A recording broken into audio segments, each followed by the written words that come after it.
Hey everyone, welcome back to the channel. I'm really glad you're here today because what I want to talk about, I genuinely believe this is one of the most misunderstood topics in all of modern medicine. And I don't say that lightly. I'm talking about intermittent fasting, or as some people call it, time-restricted eating.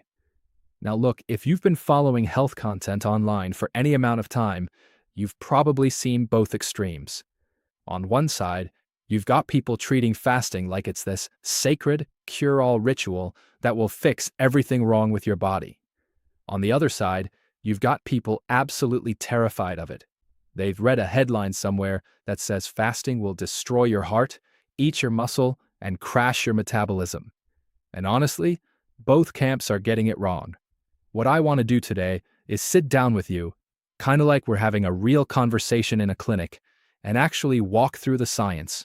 The real science, not the sensationalized headlines, not the social media hype, just the biology. I'm going to break down 3 of the biggest myths about fasting that I see circulating out there right now. And I'm also going to talk about who should not be fasting, because that's a conversation that doesn't happen nearly enough. And then we're going to end with something that I think is the real secret variable that most people completely overlook, something called circadian alignment. So grab your coffee, or your water if you're in a fasting window right now, and let's get into it.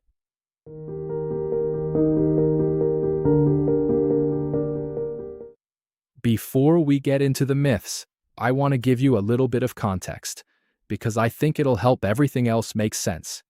We are living in a metabolic crisis. I mean that quite literally. Recent data, and this is data that should genuinely shock you, shows that approximately 93% of Americans have some degree of metabolic dysfunction. We're not just talking about full-blown type 2 diabetes. We're talking about a spectrum from mild insulin resistance, where your cells are starting to ignore insulin signals, all the way up to obesity, fatty liver disease, and diabetes. 93%. Stop and think about that for a second. That means if you're sitting in a room with 10 people, statistically, only one of them has truly optimal metabolic health. Just one. And here's where fasting enters the picture. Because when we look at the tools available to us, the lifestyle interventions, not the pharmaceutical interventions, fasting is honestly one of the most powerful levers we have. Done correctly, it can improve insulin sensitivity, reduce inflammation, help with body composition, support cellular repair. The list goes on. But, and this is a big but, doing it incorrectly or doing it based on myths and misinformation can actually make things worse. It can trigger hormonal imbalances. It can lead to muscle loss.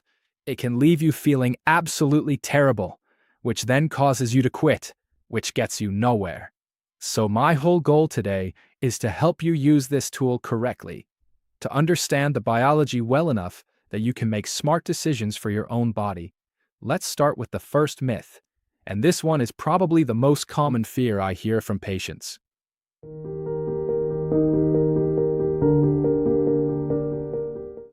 Okay, myth number 1. Fasting destroys your metabolism and puts you into starvation mode. I hear this all the time. I skipped breakfast, and now my metabolism is broken. And you know what? I get it. The fear is understandable. The concept of starvation mode is real, but it's being applied in a way that's scientifically inaccurate for most fasting scenarios. Let me break this down for you. The concern about starvation mode is based on something that actually does happen, but it happens during prolonged fasting. We're talking 48 hours or more of not eating. When you go that long without food, your body genuinely starts to interpret the situation as a famine. It's trying to protect you. So what does it do?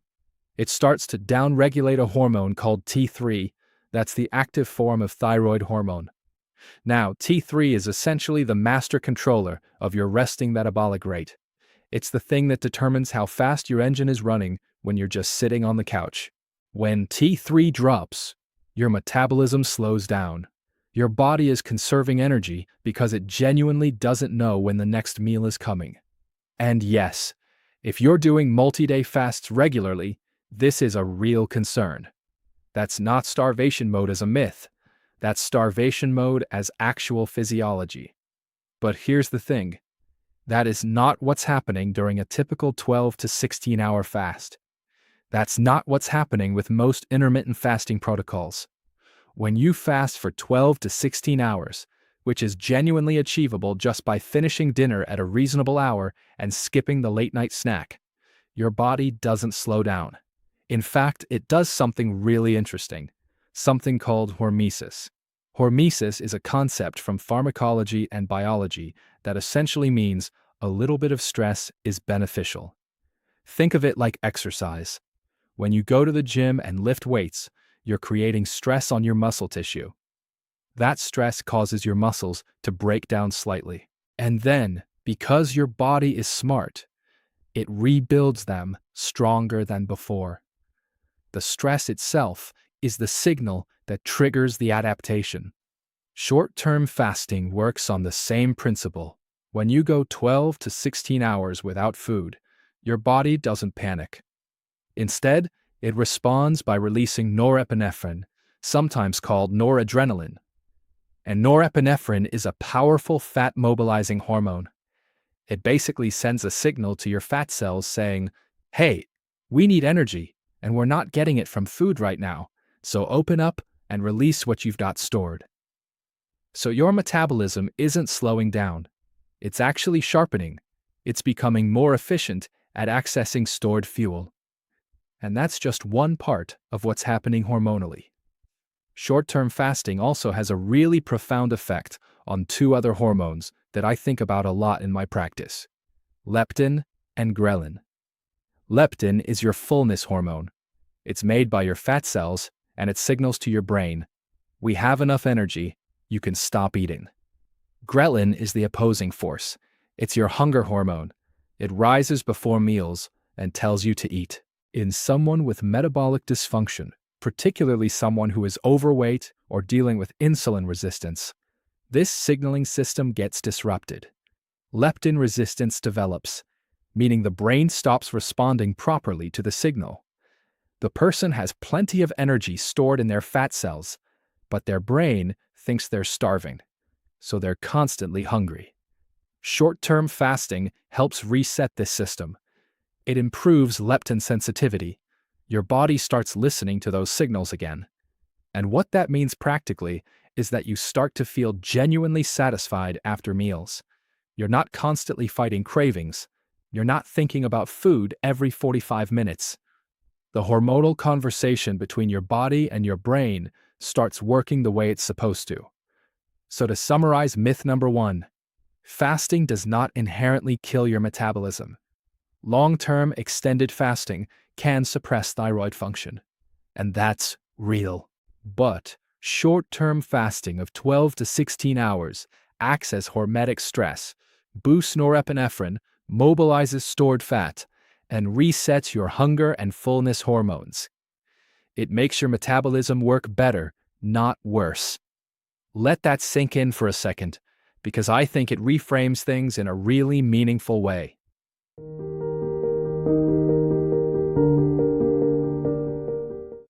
All right, let's move on to myth number 2, and this one is near and dear to my heart, because in functional medicine, muscle health is something we talk about constantly. Myth number 2 is fasting inevitably leads to muscle loss. And I understand why people believe this. The logic seems intuitive, right? If you're not eating, especially if you're not eating protein, then your body must be breaking down muscle to use as fuel. That makes sense on the surface. But here's the problem with that reasoning. It treats fasting as a passive thing, as if you're just not eating and your body is helplessly cannibalizing itself. That's not how it works when fasting is done intelligently. First, let me tell you why muscle matters so much, because I don't think we talk about this enough. In functional medicine, we sometimes describe muscle as the organ of longevity. That framing is intentional, because muscle isn't just about looking fit or being strong. It's a metabolic organ in its own right. Muscle tissue is the primary site where glucose gets taken up after a meal. It's like a sponge that soaks up excess blood sugar. When you have good muscle mass, your body handles glucose much more efficiently. Your insulin sensitivity improves. Your risk of type 2 diabetes goes down significantly. And there's research now suggesting connections between muscle health and brain health, specifically around Alzheimer's disease risk. Because muscle produces molecules during contraction that have neuroprotective effects. So when we talk about preserving muscle, we're not just talking about aesthetics or athletic performance. We're talking about protecting your long-term cognitive and metabolic health. Now, here's the clinical picture I see happen to people over time when muscle is lost while body weight stays the same, or even goes up. The fat replaces the muscle, and this creates what we call a skinny fat, or, more technically, sarcopenic obesity profile. From the outside, someone might not look particularly overweight, but internally, their muscle is being replaced by fat tissue. The metabolic consequences of that are serious.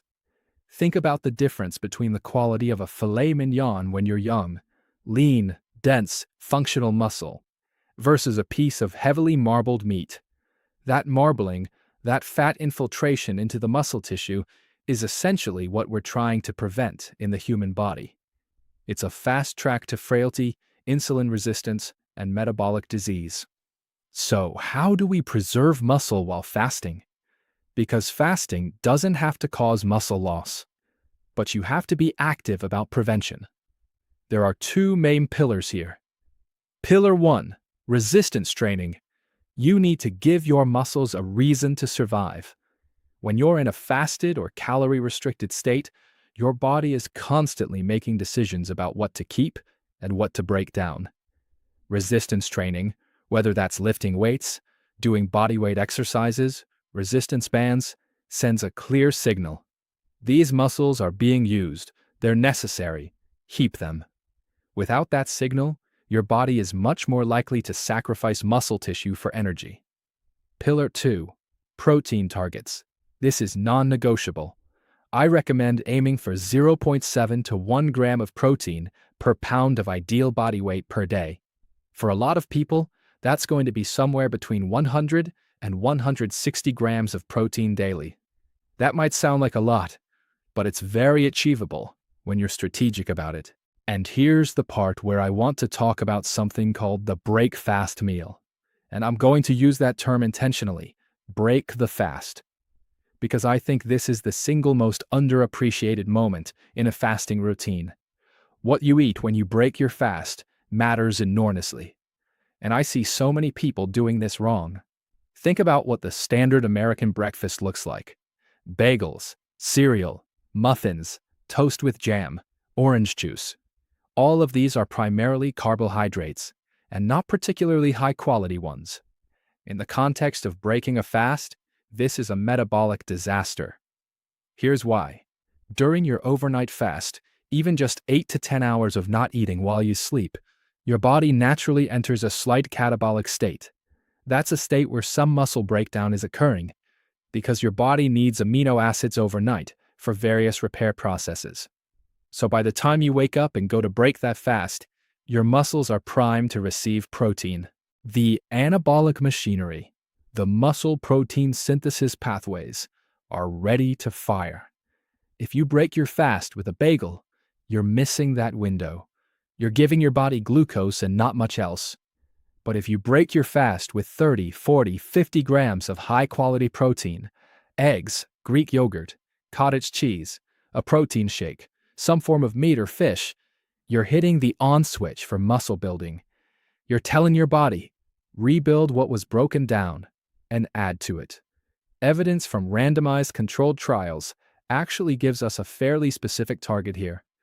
25 to 50 grams of protein in that first meal appears to be the threshold for effectively stimulating muscle protein synthesis. Below that, and you're getting a partial signal. Above it, you're in the optimal zone. So the takeaway on myth number 2, fasting does not inevitably cause muscle loss, but you have to earn that outcome with resistance training and adequate protein. The break fast meal is your most powerful tool. Use it wisely.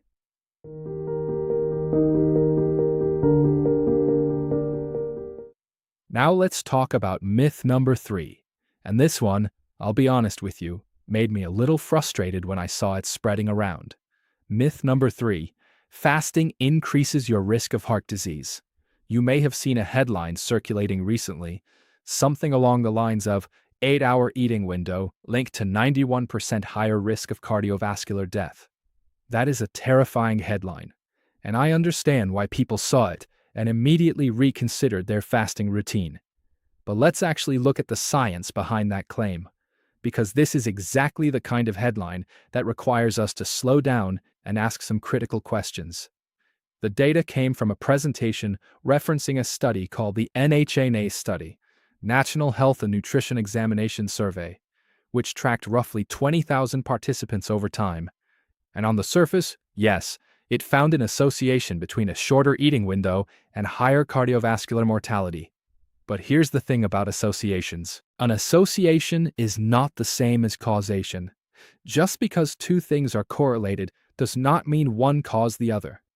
And in this particular study, there are some really significant methodological problems that we need to acknowledge. Problem number 1, recall bias. The dietary data in this study was collected using self-reported questionnaires, and not even many of them. The researchers relied on just 2 dietary recall questionnaires over the entire study period. They basically called people up and asked, "Hey, what did you eat yesterday?" Now, anyone who works in nutrition research knows this is deeply problematic. Humans are notoriously bad at accurately remembering what they ate. We tend to overestimate the healthy foods we consumed and underestimate the junk. So the foundation of the data itself is shaky. Problem number 2, confounding variables.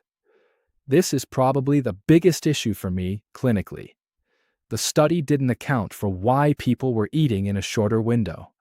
And this is really, really important. Think about it this way. Who tends to adopt an 8-hour eating window or some form of restrictive eating pattern? Often, it's people who are already ill, people who have been diagnosed with diabetes, heart disease, obesity, people who are trying to do something, anything, to improve their health. They've been told by their doctor, or they've read something online, and they're trying to change. But if those people already had serious metabolic disease before they started fasting, and then they experienced worse cardiovascular outcomes, is fasting the cause? Or were they already on a trajectory toward those outcomes before fasting entered the picture? This is called confounding by indication, a well-known problem in observational research. And it's devastating to the conclusion that fasting caused the harm. Problem number 3, diet quality. The study focused entirely on when people ate, not what they ate. And this is where common sense has to come back into the room. Fasting for 16 hours and then spending your 8-hour window eating fast food, ultra-processed snacks, sugar-sweetened beverages, and refined carbohydrates. That's not a health protocol. That's just skipping meals and then eating poorly. The fasting window does not magically offset the damage from a terrible diet. So when we see that some people eating in an 8-hour window had worse cardiovascular outcomes, we have no idea whether those people were eating nutrient-dense whole foods or eating garbage. And that distinction is enormous. Look, I want to be clear. This doesn't mean we should ignore every study that doesn't align with our priors. Science should always make us humble and curious. But it does mean that before we accept a sensational headline as settled truth, we have an obligation to look at the methodology, to ask hard questions, to evaluate the quality of the evidence. And when we do that with this particular study, the conclusion that fasting causes heart disease simply does not hold up.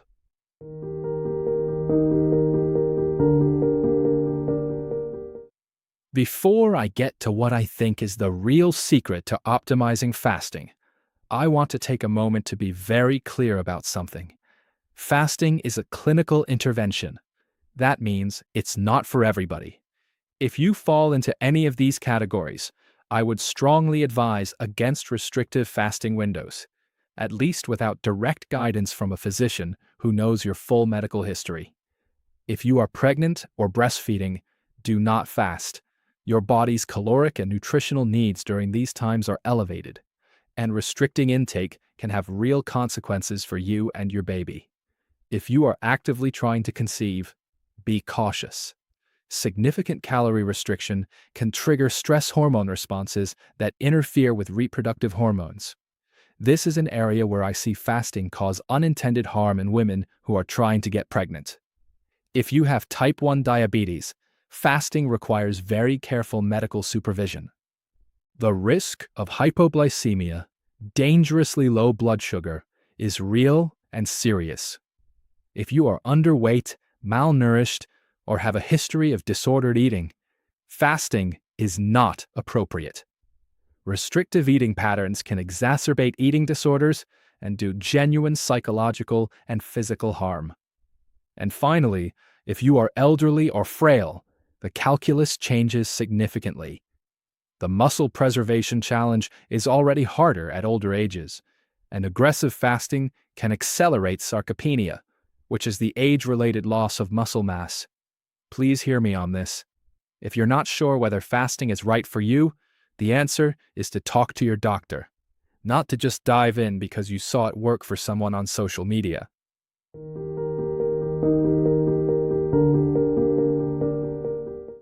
Okay, we've busted 3 major myths. We've talked about who shouldn't fast. Now I want to leave you with what I genuinely believe is the most underappreciated, under-discussed aspect of fasting, the variable that can make or break your results. It's not just how long you fast, it's when you fast. This comes down to your circadian rhythm. Your body has a master internal clock, actually a whole system of clocks, in almost every organ, that is synchronized to the light and dark cycle of the earth. And this clock has profound effects on your metabolism. Here's the short version. Your body is a daytime machine. In the morning, your insulin sensitivity is at its highest point. Your digestive system is fully primed. Saliva production, stomach acid, digestive enzymes, all are operating at peak levels. Your body is biologically ready to receive food, process it efficiently, and use it for energy.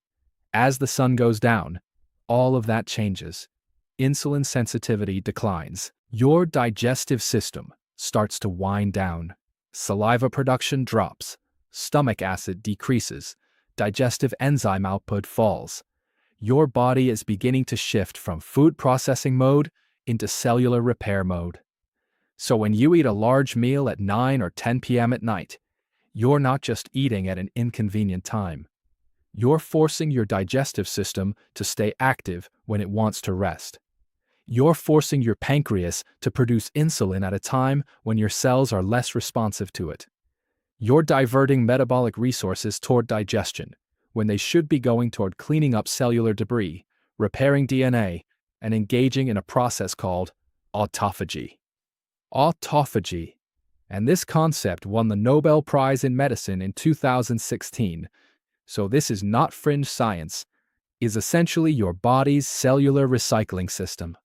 Old, damaged, or dysfunctional proteins and cellular components get broken down and either recycled or cleared out. It's your body taking out the trash. And autophagy happens most effectively during a fasting state, particularly during the overnight hours. There's a really interesting study that illustrates this well. It looked at firefighters, a population that often works irregular hours and struggles with metabolic health, and had them follow a 14-hour fast and a 10-hour eating window.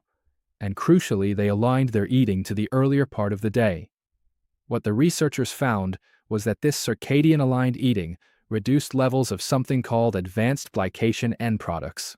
The acronym is AGEs, and that's fitting, because these molecules are essentially markers of biological aging. They're formed when sugar molecules attach to proteins in ways they shouldn't, causing damage and dysfunction. High AGE levels are associated with accelerated aging, cardiovascular disease, kidney disease, and more. And simply aligning eating to the earlier part of the day within a reasonable fasting window reduce these markers. So what does this mean practically for you? It means that the timing of your eating window matters, not just the length. A 12-hour fast from 7 p.m. to 7 a.m.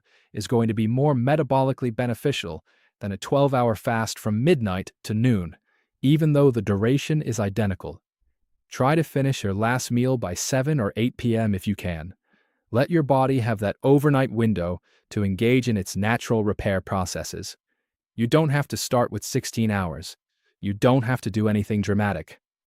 A simple 12-hour window, aligned with your circadian rhythm, is a genuinely powerful starting point. Start with that. Stick with it for a few weeks. Notice how you feel. Does your energy improve? Is your sleep better? Are you waking up less hungry or more hungry? Are you holding on to muscle or losing it? Are you craving sugar, or are those cravings starting to settle down? Your body is giving you data all the time. The goal is to become fluent in that language. Don't forget to hit that subscribe button and join the journey. All right, let's bring this home. Today we talked about 3 myths that I think are genuinely causing harm, either by scaring people away from a powerful metabolic tool or by pushing people toward doing it incorrectly. Fasting is not a metabolism killer. Short-term fasting actually sharpens your metabolic edge through hormetic stress and hormonal reset. Fasting does not inevitably lead to muscle loss, but you have to pair it with resistance training and adequate protein, especially in that break-fast meal. And fasting does not cause heart disease. The study behind that headline has serious methodological flaws that make its conclusion unreliable. But here's the bigger picture I want to leave you with. Fasting is a tool, just like a scalpel is a tool. In the right hands, used correctly, it's incredibly effective. Used carelessly, it can cause harm. Your job is not to blindly follow any protocol. Your job is to understand your own biology well enough to apply the right tools in the right way at the right time for your unique situation. If you found value in this video, I'd really appreciate it if you shared it with someone who's been confused or scared about fasting. There's a lot of misleading information out there, and the more people we can reach with accurate, nuanced science, the better. And if you have questions, leave them in the comments. I read them, and I try to respond as much as I can. Because these conversations matter. Your health matters. Take care of yourself, and I'll see you in the next one.